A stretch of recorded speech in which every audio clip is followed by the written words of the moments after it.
Y ahí ella está ya haciendo una alianza desde aquí con esa iglesia. Porque recordamos que los políticos siempre buscan a las iglesias para hacer alianzas. Bajo llave, el podcast de información socio-religiosa contada por los periodistas.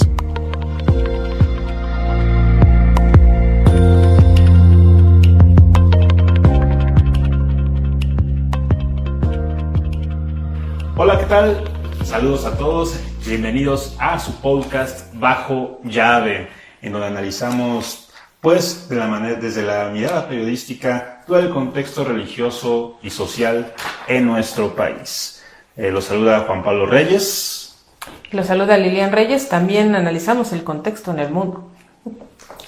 Hola, ¿cómo están? María Eugenia Jiménez.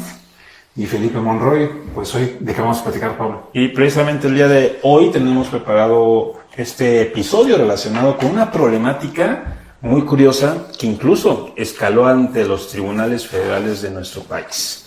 Llegó a un tribunal colegiado. Se trata de esta pugna interna que hay en la Iglesia Anglicana en México, particularmente la salida de dos obispos, de Ricardo Joel Gómez y de Julio César Martín, quienes escalaron el conflicto porque salieron de esta Iglesia Anglicana, obispos, ante la Secretaría de Gobernación y posteriormente una queja ante un juez federal que escaló y que puede seguir escalando e incluso llegar hasta la Suprema Corte. Maru, ¿tienes tú un poquito más del contexto inicial de esta problemática surgida al interior de la Iglesia Anglicana? Sí, para explicar, la Iglesia Anglicana tiene 5 obispos en México. De ellos hacen una reunión del sínodo para nombrar a una primada, que en este caso nombra a la arzobispa en la Ciudad de México, Azú, pero no lo hacen de manera legal de acuerdo a sus estatutos. Se reúnen, en la Iglesia Anglicana hay votos de los sacerdotes y votos también de los laicos. Las 2 delegaciones que iban del sureste y de occidente encierran a las delegaciones, no los dejan votar, y ahí mismo eligen entonces a Su como primada. Desde ahí hay unos errores pues muy graves en el proceso de elección, de designación de Su. Y también desconocen a estos 2 obispos, Así es. al que es de occidente y sureste. Desde ahí inicia toda esta problemática que involucra mucho a la Secretaría de Gobernación, porque ella es la que tiene un papel muy importante en el desconocimiento de los obispos de acuerdo a las quejas que se presentan. Pero a ver, Felipe, continuemos. Híjole, es que yo me quisiera ir mucho tiempo atrás, porque justo la Iglesia Anglicana de México, como bien lo dice Maru, está constituida por 5 diócesis, y al frente de cada una diócesis hay o debería haber un obispo. La manera de organizarse estas iglesias anglicanas, que son autónomas, pero que tienen este sentido como de hermandad, de famosa, que le llaman la comunión de la Iglesia Anglicana, pues los obliga a compartir muchas cosas. Y en esta parte de obligarse a compartir están los famosos sínodos, que son como estos espacios de deliberación y de elección en donde se van determinando varias cosas. Por ejemplo, en los sínodos de la Iglesia Anglicana de México también se aprobaron las ministras de culto, es decir, fueron mujeres presbíteras u obispas. Entonces ahí en un sínodo se decidió eso, ¿no? Abiertamente.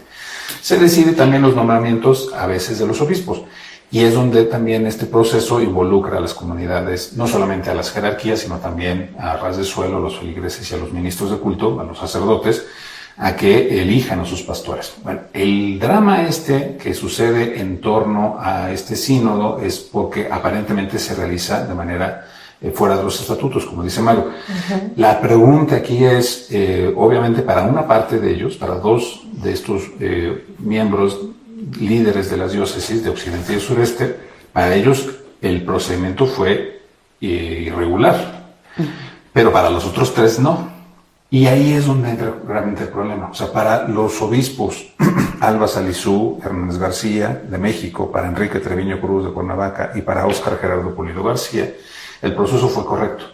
Y además de que se valida que Alba Salizú sea la primada de la Iglesia Anglicana de México, también se valida la separación de los 2 obispos, Julio César y Ricardo, pero además determinan que sus diócesis quedan formalmente vacantes, ¿no? Y están en espera de que se nombren nuevos obispos. Pero esto va en contra de quienes realmente están a ras del suelo acompañando a estas comunidades. Y escala justamente a los terrenos legales, porque obviamente estos dos obispos primero dicen, uno, pues no seguimos siendo miembros de la Iglesia Anglicana, aunque los otros tres nos hayan sacado ante las instancias federales, y dos, obviamente no podemos aceptar que la elección de la primada haya sido en ese contexto porque obviamente se realizó de una manera irregular. Entonces se están quejando como de dos cosas, pero ojalá fuera tan simple.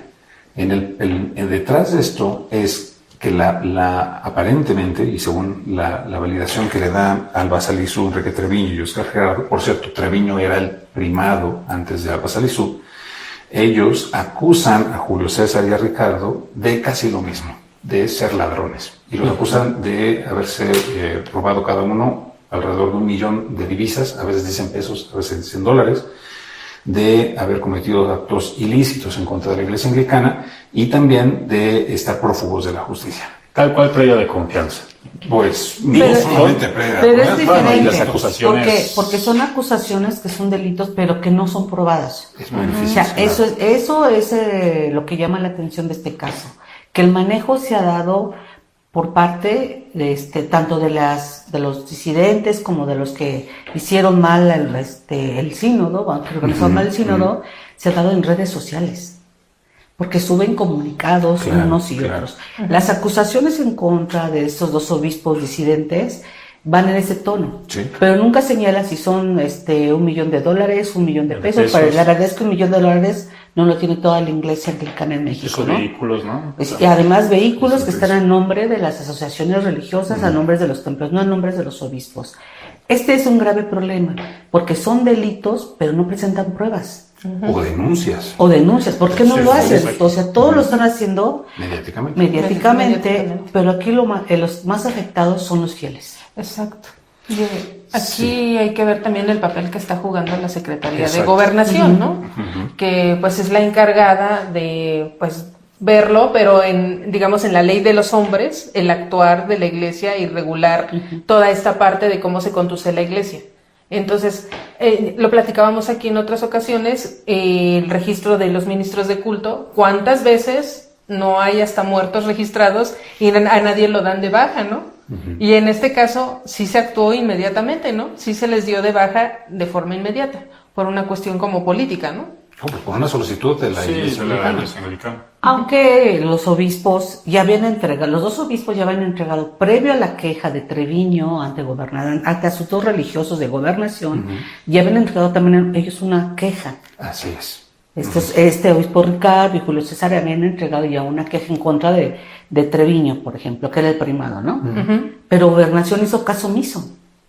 Pero cuando este grupo de Treviño, la arzobispa primada, Pulido de Monterrey, meten la queja y desconocen a estos dos obispos, gobernación sí los cobija. Y no nada más eso. La directora de Asuntos Religiosos, unos meses después, sostiene reuniones con la arzobispa primada Consul y lo sacan en sus redes sociales. O sea, ella misma está validando, a pesar de que hay una investigación todavía en curso, todavía está validando a una parte de esta iglesia, ¿no? Sí. Y que eso también es grave, porque como dice Lilian, sí borraron ya a estos obispos de la lista de ministros de culto, cuando todavía el proceso legal no termina. No ha concluido, claro, sí.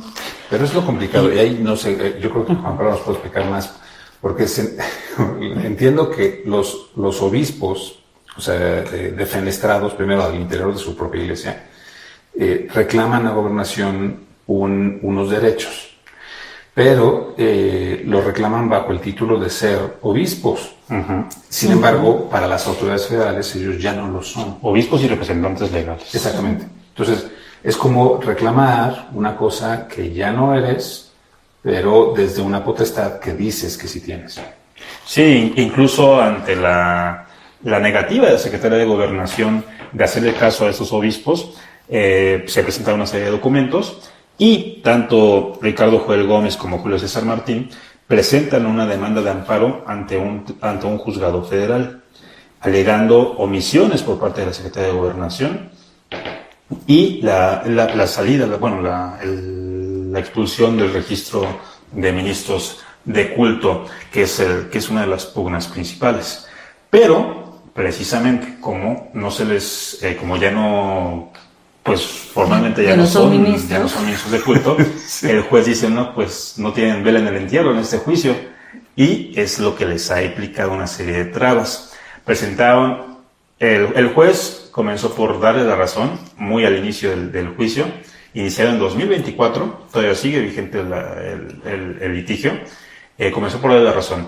Luego de ver una serie de documentos y de que también tanto Gómez como Martín no presentaran otros, que ellos alegaban que están en los archivos de la Secretaría de Gobernación, pues el juez decidió decirles que no tienen personalidad en el juicio, que no tienen algún interés legítimo y por tanto no tienen vela en el entierro. Entonces presentaron una queja ante un tribunal federal y el tribunal pues le da razón al juez. Entonces es la pugna. Lo que seguramente va a suceder es de que les nieguen el amparo, pero podría escalar el conflicto hasta la Suprema Corte. De negarles el amparo sería porque no tendrían la personalidad jurídica como para reclamar esos derechos. Exacto. ¿Y cómo subiría todavía más esta? Porque si el Tribunal Federal, primero el juez tiene que negarles el amparo. Ajá, claro. Entonces esto lo podrían impugnar ante el Tribunal Federal, el cual va a decir si tienen la personalidad jurídica o no. Y si se las niega, entonces podrían apelar hasta la Suprema Corte. Bolas. Y como no hay precedentes muy relacionados a este tema de cuestiones religiosas, la Corte podría traerlo. Pienso, no sé, y ahí lo abrimos a debate. Pienso en un caso de algún sacerdote, por ejemplo, que cometa un delito. Su propia comunidad religiosa, que lo tiene registrado como ministro de culto, para evitar que justamente siga usufructuando o cometiendo delitos o que eluda la acción legal, lo separa no solamente de la organización, sino también de las instituciones federales, como ministro de culto. Esa persona, ¿de qué manera sí podría reclamar sus derechos? O sea, ¿cómo podría decir, soy un sujeto que expulsaron ilícitamente? Obviamente hacia dentro de la iglesia parece que no tiene muchos recursos, a menos de comenzar a los más fieles. Pero hacia el Estado, ¿qué tipo de recursos realmente sí podría tener como para que le devolvieran una potestad que quizá tampoco el Estado le pueda devolver? O sea, ¿el Estado le tendría que devolver su estatus de ministro de culto? No, en una iglesia que ya no lo quiere. Iglesia, exacto. Ahora y el punto en este acá caso es la falta de documentos. Hizo, ¿no? Y eso es lo que hizo. Pero lo peor es que pudiera hacer lo contrario. O sea, lo malo que lo haya hecho y peor que lo resuelva. Porque imagínate poner a fuerza un obispo que fue repudiado por su propia iglesia y ponerlo a la fuerza. Pero no fue su propia iglesia. Fueron tres líderes. Sí, fueron tres líderes. Son tres líderes. La iglesia son los laicos. Siempre lo hemos manejado así, ¿no? Aplicar en el y en esta iglesia en particular, los laicos sí tienen un peso. Parece si votan, si deciden, no como en la iglesia católica, como en otras. En la anglicana sí. Y los fieles han estado entregando cartas. En redes sociales se ha visto todo el apoyo que se les está dando, porque además han cometido errores muy graves. Suela, la arzobispa primera de México, ha dicho ante los fieles que ellos están fuera de la ley, están siendo perseguidos, que ya hay orden de aprehensión y que además Gobernación los va a detener. Claro. Todo eso son mentiras. Sí. No hay ningún orden de aprehensión. No hay ningún orden de aprehensión. No hay ni siquiera denuncia. No hay investigación. No hay investigación penal, Gobernación no detiene a nadie. Entonces, toda esta serie de mentiras con las que ellos han tratado de tapar los errores que sostuvieron desde un principio, son los que también hacen dudar, entonces, ¿qué tanta validez tienen ellos para poder, entonces, pues dejar vacantes 2 sedes? Claro. Porque además estos 2 obispos, Ricardo y Julio César, son apoderados legales de la iglesia anglicana, que también ellos los desconocen. Pero todo este es un proceso jurídico también, porque es ante notarios, además ellos tienen el manejo de las cuentas bancarias, ellos dos ahorita no lo tienen, ahorita ni Treviño, ni Sue, ellos no. Entonces también es eso lo que están buscando, pero ante el banco, ante los bancos, se tienen que hacer trámites legales. Y yo creo que ese es el verdadero problema, porque el dinero. No, y parece mentira, y parece una simpleza que lo digamos, Sí. pero la Iglesia Anglicana de México entra en un proceso de autonomía financiera en el 2019. Esto se decide no solamente por la Iglesia Anglicana de México, que evidentemente quería seguir viviendo de apoyo misionero desde otras comunidades anglicanas en el mundo, particularmente de la británica y de la norteamericana. Es decir, las iglesias de fuera, iglesias anglicanas con más poder económico, apoyaban el desarrollo de las actividades pastorales de la Iglesia Anglicana de México. Pero, obviamente, llega un punto en el que la autonomía de las diócesis necesita primero generar esos recursos, administrarlos correctamente y evitar que haya influencias de cualquier otro lado en la revisión de sus cuentas, ¿no? Y este proceso yo creo que va generando en el 2019 el problema del sínodo en Monterrey, donde Treviño es acusado también por estos últimos dos obispos de haber cometido abusos, y después la venganza, de cierto modo, de Treviño junto con Salicio y con Pulido para defenestrar a los obispos del sureste y de occidente, negarles esos derechos, porque al final de cuentas, como bien dice Maru, son ellos los representantes legales y quienes administran las cuentas. Sí. Entonces lo que se persigue con tristeza es justamente ese manejo de los recursos de la Iglesia Anglicana. Y unos podrán querer tener o sentir el derecho de seguir siendo ministros de culto, lo cual es completamente válido para sus comunidades, pero aun cuando los propios fieles los reafirmen como ministros de culto, como sus pastores, podrán encontrarse entrampados con que la autoridad pudiera, en el mejor de los escenarios, devolverles esa potestad y confrontarse todavía peor con los otros tres que no los quieran allí. Y precisamente también aquí hay un punto en el juicio. Los dos obispos, tanto Joel Gómez como César Martín, dicen que existe un documento que podría mantenerlos pues dentro de la Iglesia Anglicana con su personalidad, sí, pero que ese documento lo tiene la Secretaría de Gobernación. Bendito. Y la Secretaría de Gobernación, pues no sé, como que muy animada a entregárselos. Entonces, dijeron, estos documentos están en la Ciudad de México. Necesitamos más tiempo para poder ir por ellos. Y esto consta en el expediente judicial. Y ya presentárselos al juez. El juez les dijo, no, pues la ley no les da tanto tiempo. Tienen 5 días. No, y ellos dijeron, no nos va a alcanzar 5 días para conseguirlos. No, pues si no lo consiguen 5 días, pues no les puedo dar la personalidad. Y Gobernación no les quiso dar los documentos. Claro. Sí, es un entrampado donde la Secretaría de Gobernación pues está ya tomando partido, ¿no? Tendría que tomar partido. No, ya lo tomó. Ya lo tomó. Ya está súper metida. Sí, pero tendría que darle los documentos. Tendría que darle los documentos, pero si las instancias jurídicas le resuelven, o sea, resuelven a favor o en contra. Y Gobernación ha insistido constantemente, ellos no tienen ya personalidad jurídica, esa es su defensa. Ok, y si las instituciones jurídicas resuelven a favor de estos dos obispos, ¿qué tendría que hacer Gobernación?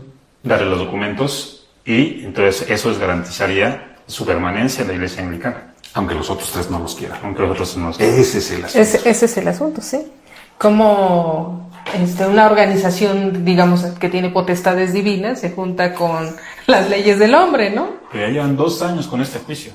Y se ha ido aplazando el litigio, incluso por ahí hay una audiencia ya en unas 2 semanas, que supuestamente esa audiencia ya tendría que poner punto final al caso, o bien punto y aparte, si no le dan la razón, imagino que habría una impugnación y se llevaría otra vez ante un tribunal, ¿no? Entonces, lo más seguro, así como va todo el caso en el Poder Judicial Federal, es que no les dan el amparo.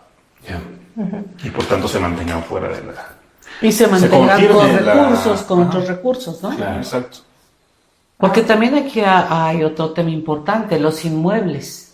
Okay. ¿Qué va a pasar con esos inmuebles, no? Son, pues pertenecen al gobierno federal. Porque algunos están registrados antes de 1992, cuando se hizo esta legislación que se reconoce a las iglesias que tienen ya una figura jurídica. Sí. Entonces, ¿qué va a pasar? Porque ahorita ya los 2 obispos, Ricardo y José San Martín, ya solicitaron unos inmuebles, tanto de Sinaloa que un templo, y tanto de Monterrey. Se los están requiriendo, y por ejemplo el de Monterrey lo tiene uno de los obispos que los desconoció. De Pulido. De Pulido. Entonces, ¿qué va a pasar con los inmuebles? Ahí también gobernación, ¿qué juego va a tener, no? Uf. Entonces, ese es un enredo, sí, clerical complicado. Y aparte los cambios que pueden venir en gobernación, porque la directora creo que quiere ser gobernadora, ¿no? Sí, Bueno, ya anunció. Sí, son. Sí, otros bueno, temas. ese es otro tema. No, Aquí el problema es que hay pero que es tener importante. en esas áreas tan delicadas que a veces nada más son cargos políticos. O sea, no tienen a gente especializada, Sí. ¿no? Y Ahí cuando lo tienen a difícil. gente especializada porque la han tenido, pues le ponen los pies para sacarla, porque no pertenecen a su grupo político, ¿no? Entonces nada más es como un botín político ahí. Entonces gente que no conoce nada de asociaciones religiosas, Claro. que pues, Pero sí que pueden ser abogados, sí toman partido por pero que toman conveniencias. partido, así es. Pues aquí los más perjudicados son los fieles. Los fieles. Ajá, porque ahorita vemos que la cabeza de la iglesia está cuestionada. O sea, es una elección muy cuestionada. No, claro. Ahora, y eso es, yo creo que una de las cosas que sucede en casi todas las religiones, por supuesto, pero muy particularmente en las cristianas no históricas, ¿no? En las iglesias cristianas no históricas suceden estos pleitos a cada rato. Y lo más fácil como para ayudar a los fieles y poder darles los seguimientos necesarios es la pulverización de la comunidad. O sea, la mitad se va con un líder, la otra mitad se va con otro y se funda su propia iglesia, y así hay 200,000 precisamente por este tipo de conflictos. Ahora, el gran conflicto que tiene la iglesia anglicana en México es el tema de la comunión. Es decir, como bien dice Lilian, los fieles pueden perder porque quizá, ya eso habría que preguntar a los fieles de la iglesia anglicana, quizá piensan que esta unidad de la iglesia anglicana es útil para su vida espiritual. No solamente la unidad de la iglesia anglicana en México con estas 5 diócesis, sino también en su coparticipación en la comunión anglicana universal, ¿no? Es decir, lo platicamos en otros podcasts, sigamos por allí, con la iglesia de Canterbury. Pero si no es el caso, o sea, si en realidad no hay una importancia de vinculación espiritual o moral respecto a la iglesia de Canterbury o a la famosa construcción simbólica de las 5 diócesis de la iglesia anglicana en México, pues lo más sencillo es que Julio César y Ricardo jalen a los fieles, los sigan acompañando como lo siguen haciendo, eso nos consta por las redes sociales, y pues digan que siguen siendo iglesia anglicana, pero no están en comunión con la iglesia anglicana. Un cisma. Puede llamarse iglesia anglicana de Occidente, sin ningún problema, o iglesia anglicana del sureste, Sí. y que es diferente de la iglesia anglicana en México. Pero Y que no deja de incluso- ser iglesia anglicana. Y que incluso en Monterrey, donde la diócesis pueda ser de Pulido, allí la iglesia anglicana del sureste o del occidente pueda tener un templo. Es decir, se pulveriza esa famosa unidad, pero se mantienen ahora sí que cada quien con la atención a los fieles y sus dinámicas internas. Y eso sería como, digamos, la salida más sencilla, pero en realidad le Pero es afecta a una la imagen. salida. Y aparte se puede complicar. Imagínense que el juez, precisamente el litigio está en Monterrey. Pero imagínense que el juez diga, deben reinstalarlos. Es que sí es un tema. Sí, digo, todo el Ya tema, afuera de aunque tú mismo lo acabas de perfilar, se ve casi imposible, ¿no? Es difícil, pero podría suceder. Pues sí, la justicia terrenal es la que va a mandar aquí, ¿no? Digo, en ese sentido, Que no debería. que no Porque son debería, problemas porque internos son problemas de una internos iglesia. de una iglesia. Creo que nunca nos habíamos enfrentado a este tipo de problemas, ¿no? Con asociaciones religiosas. Pero les De ese tamaño, ¿no? les comentaba, tenemos ahí platicamos, nos organizamos en un chat y les platicaba de un conflicto que surgió en 1877 entre el arzobispo de México, que era Pelagio Antonio de la Bastilla y Dávalos, y el sacerdote administrador de Chalma. Así es, el santuario. Entonces el cura pues demandó al arzobispo, Ante las instancias en instancias civiles. Así es. Algo que pues era pues inédito, ¿no? Finalmente Pero el venía caso inédito porque hasta ese entonces no había separación iglesia-estado. Pero No, cuando ya había había. separación No, ya, iglesia-estado, ya había, pero... lo hace porque existe. Antes no podía sí, haberlo antes, exacto. Y lo demandó porque acusó al arzobispo de que lo había difamado e injuriado. Entonces el caso llega al juzgado, muy similar a como sucede ahora con los anglicanos. El juzgado desecha el caso, impugna, se va a un tribunal, el tribunal desecha el caso, pero escala hasta la Suprema Corte. Y la Suprema Corte finalmente dice, son pleitos en una iglesia, pleitos internos de una iglesia, hay separación de iglesia y Estado, nosotros no podemos resolver aquí, que ellos se arreglen como quieran, les echamos el asunto. Bueno, pues era mucho más madura la justicia en la Sí, y no había políticos al frente de la Dirección de Asuntos Religiosos, ¿no? Sí, También. Exacto. Que el presidente de la Corte en ese entonces era Ignacio Manuel Altamirano. También. Liberal tal cual o sea, incluso fue benéfico para la iglesia, ¿no? Así como que ustedes resuelven sus asuntos, el gobierno no se va a meter. Es que, y esa es la tentación, yo creo que del México después de la Reforma, y particularmente postrevolucionario, y muy específicamente peísta, es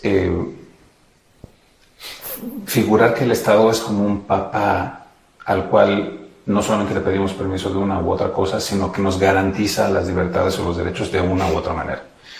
Y esto lo resuelve, en teoría, lo resuelve la reforma del 2011 en México de en materia religiosa. No solamente eso, sino que el Estado no es el principal eje articulador de la sociedad mexicana, sino la persona y sus derechos. Y por eso se homologan los derechos universales y los demás acuerdos de todas las demás cosas que firma México, porque está centrado en la persona. Entonces el Estado responde a la persona, no la persona al Estado. Pero la tentación, yo creo que sí, perista y hoy morenista se ve muy claramente, es que el Estado sea superior a las garantías y los derechos de las personas, como lo platicamos otra vez. ¿Tenemos o no tenemos derecho de expresar libremente nuestras identidades éticas y morales en un espacio o un recinto, aunque sea federal? Y la primera respuesta es, pues creo que no se vale. Pero cuando decimos, oye, y si los derechos humanos y la dignidad humana primerea o va antes de las necesidades del Estado, pues entonces sí tendríamos ese derecho. Pero la tentación sigue siendo eso. Y yo creo que la Iglesia Anglicana... La tentación de la Iglesia y la tentación del gobierno también. No, que a ellos les encanta. A ellos les encanta. Pero el que las iglesias piensen que el Estado sigue siendo ese papá que concede las facultades... Es grave. Es complicado. Es grave. Sí. Porque ellas se deben de regir en su autonomía interna, ¿no? Sus estatutos, y no tendrían por qué estar buscando que Gobernación las valide o no las valide, que es lo que comentábamos la otra vez, ¿no? Sí. Ellos pueden seguir siendo ministros de culto sin estar registrados ante Gobernación. Van a tener como muchos grupos religiosos que se abren sus casitas y dan ahí sus bendiciones y todo, de la ¿no? Santa Muerte, ¿no? Sí, que lo que platicamos, igual que la Santa Muerte, o sea, no necesitan tener un registro para ellos seguir ejerciendo, siendo pastores con su rebaño, punto. Aquí lo grave es el papel que está jugando la Secretaría de Gobernación. Claro. Porque, bueno, vamos a pensar mal. Clara Luz Flores, la directora actual de Asuntos Religiosos, ya manifestó que se quiere ir a hacer campaña a Nuevo León. Los anglicanos tienen ahí una fuerza muy importante, de sus diócesis más importantes. Sí, claro. Pues está ahí en Nuevo León, en Monterrey, claro. ¿no? Ahora veo todo claro, Manu. Y ahí ella está ya haciendo una alianza desde aquí con esa iglesia. Porque recordamos que los políticos siempre buscan a las iglesias para hacer alianzas. Ahora, hay rumores que Enrique Treviño, que es el obispo de Cuernavaca, pues ya va a presentar su renuncia. Pero realmente él fue el que creó todo esto, ¿no? Pues cómo ya te vas y ya se va a jubilar y ya te vas. Y dejas ahí todo el Sí, desorden. y en esta semana tuvo una reunión con su grupo de clérigos cercanos y laicos y expresó que va a buscar a un mediador para que solucione el conflicto. Claro. Un mediador, ¿por qué va a mediar con alguien que tú desconociste? Pues ya está resolviendo el conflicto. No, y además vas a buscar un mediador para resolver algo con unas personas que tú desconociste. Sí, claro. Entonces ya cada vez esto se está enredando, ¿no? Yo alcancé a leer un texto, ahí sí ya completamente teológico, espiritual y eclesiástico, de un teólogo anglicano de la comunión, digamos, de la comunión anglicana para la Iglesia Anglicana de América, o sea, no solamente de Estados Unidos, sino el continente americano, la región americana. Y ese texto a la que apelaba era a la arzobispa Salisu, ¿no? Que es quizá la que salió ganando, digamos, involuntariamente del conflicto, porque la hacen primada, en un proceso también medio deslegitimado, lo que sea. Pero ella, al interior de la Iglesia Anglicana no solamente en su diócesis México, sino en Cuernavaca, en el norte, en el occidente y en el sureste, lo que le piden, ahí sí, los especialistas, es recuperar la confianza de la unidad de la comunión anglicana. Porque, claro, puede haber y seguirá habiendo este pleito, pero, como bien ustedes mencionaban, ¿de qué manera los pastores van a hablarle a sus fieles de una hermandad entre anglicanos si los superiores están peleados en niveles jurídicos, ¿no? Este texto del padre Carlomagno Osorio, me parece, del Instituto Teológico Francisco Moreno, me parece sumamente importante porque ahí sí apela a la instrucción eclesiástica de Alba Salizu, la arzobispa de México, para bajarle, digamos, la temperatura al conflicto. Sí. Se ve difícil, pero la opción alterna es dejar que el gobierno federal utilice o manipule este conflicto a su beneficio o a sus liderazgos, ¿no?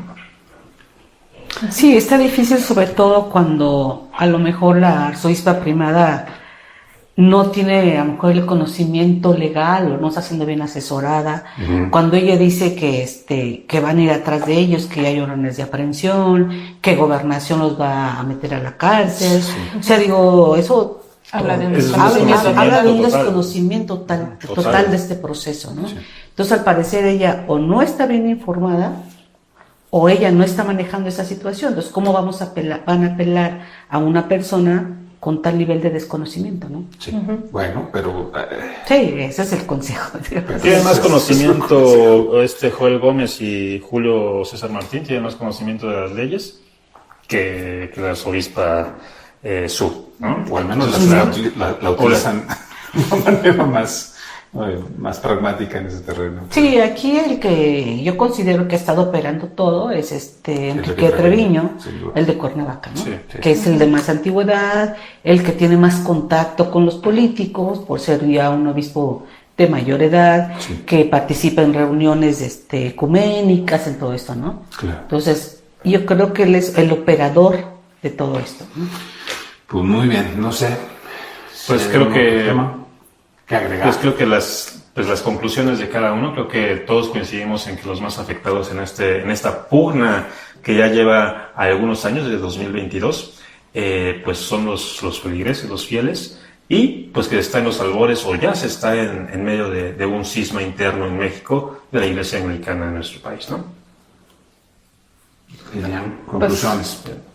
Pues habrá que estar pendientes de que concluyen, si lo resuelve la justicia de la Iglesia Anglicana o la justicia de los hombres. Sí, ¿no? Porque ellos van a decir, o van a intentar conciliar probablemente y se resuelve internamente, que lo cual sería exitosísimo para la Iglesia, para la comunidad. Y si no, pues seguirán requiriendo estancias legales y seguirán más escándalo. Este caso puede extenderse hasta 2020, hasta 2030. Si llega a la Corte, fácil hasta 2030. Bendito. Pero yo aquí lo que veo es un papel muy importante de la Secretaría de Gobernación. Sí, sin duda. Había que ver cómo sigue actuando Gobernación, ¿no? Porque este es un caso que se hizo público a través de redes sociales por parte de los dos afectados, ¿no? Y que hubo contestación de las otras diócesis. Pero no sabemos si Gobernación cómo está actuando con otras iglesias que no lo han hecho público. Eso también es un punto importante. Puede haber conflictos por ahí que no se han dado a conocer tampoco. Bueno, pues yo también coincido en ese terreno. El papel del cargado de asuntos religiosos de la Secretaría de Gobernación o subsecretario, el nivel que le hayan dado en diferentes momentos, sí me parece un puesto público de servicio bien importante en el que se necesitan especialistas. Me parece que desde hace un rato no hay especialistas en la materia y que usualmente se utiliza este instrumento de la Secretaría de Gobernación solamente como un legitimante de los órdenes políticos, más que un auxilio a dirimir los problemas que pudieran resultar de los registros públicos de las asociaciones religiosas, ¿no? Con el tema de los inmuebles, los ministros de culto, en fin, todas estas cosas. Entonces sí, mientras no haya un responsable allí en ese nivel, pues podremos caer en estos conflictos, muchos que seguramente no conocemos, y que pues se resuelven de la manera más más simple, ¿no? La navaja de hoja, ¿no? Se rompe por lo más delgado y quizá la gente pues pueda salir lastimada en su identidad religiosa. Y eso pues, es triste. Pues de esta manera llegamos al final de este episodio de Bajo Llave. Agradecemos mucho su atención, esperamos sus comentarios en redes sociales, también en donde ustedes escuchen o vean este podcast. Tendremos más temas interesantes siempre, les agradecemos y hasta el siguiente episodio. Bajo Llave, el podcast de información socio-religiosa contada por los periodistas.